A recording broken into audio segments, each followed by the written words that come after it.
নমস্কার, রিমস রসোয়ে সবাইকে স্বাগত জানাই। আজকে বানাবো একটা সিম্পল রেসিপি, চিংড়ি মাছ দিয়ে ঢেঁড়স আলুর তরকারি।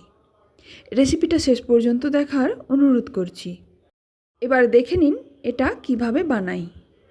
এটা বানানোর জন্য আমি 10-11টা চিংড়ি মাছকে ভালো করে ধুয়ে নুন হলুদ মাখিয়ে রেখে দিয়েছি। 3টে মিডিয়াম সাইজের আলুকে লম্বা লম্বা করে কেটে নিয়েছি। এরপর এখানে আমি 250 গ্রাম ঢেঁড়সকে ভালো করে ধুয়ে এগুলোকেও কেটে নিয়েছি।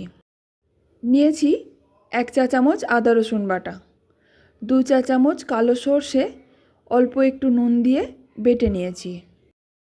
একটা টমেটোকেও বেটে নিয়েছি। এরপর একটা বড় সাইজের পেঁয়াজকে একটু মোটা মোটা করে কেটে নিয়েছি। এবার গ্যাসের উনানে কড়াইটা বসিয়ে 1 টেবিল চামচ তেল গরম করে নেব। আমি এখানে সর্ষের তেলে রান্নাটা করছি। তেলটা গরম হয়ে যাওয়ার পর চিংড়ি মাছগুলো দিয়ে উল্টে পাল্টে 1 মিনিট মতো ভেজে নেব। 1 মিনিট পর মাছগুলো তুলে নেব। এবার বাকি তেলটার মধ্যে ঢেঁড়সটা দিয়ে দেব। তারপর হাই ফ্লেমে 2-3 মিনিট ভেজে নেব।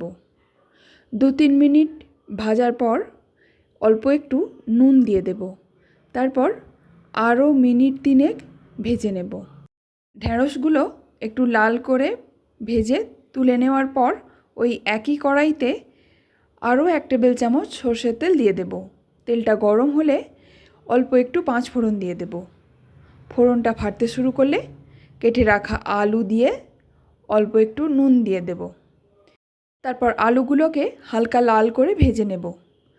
আলুগুলো ভাজা হয়ে যাওয়ার পর পেঁয়াজ কুচি দিয়ে দেব। পেঁয়াজ কুচিটাকেও আলুর সঙ্গে নেড়ে চেড়ে ভেজে নেব।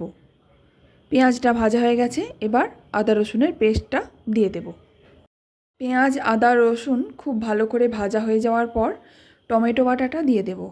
এবার যতক্ষণ না টমেটোর কাঁচা গন্ধটা চলে যায় ততক্ষণ পর্যন্ত কষিয়ে নেব।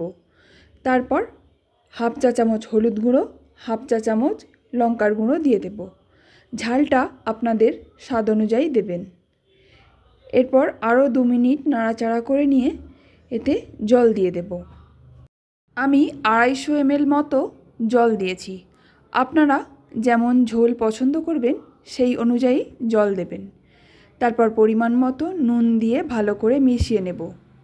ঝোলটা ফুটে উঠলে ভেজে রাখা ঢেঁড়স আর চিংড়ি মাছ দিয়ে দেব। তারপর নেড়ে চেড়ে ভালো করে মিশিয়ে নিয়ে ঢাকা দিয়ে মিডিয়াম আঁচে 10 মিনিট রান্না হতে দেব। 10 মিনিট পর ঢাকনাটা খুলে সর্ষে বাটাটা দিয়ে দেব।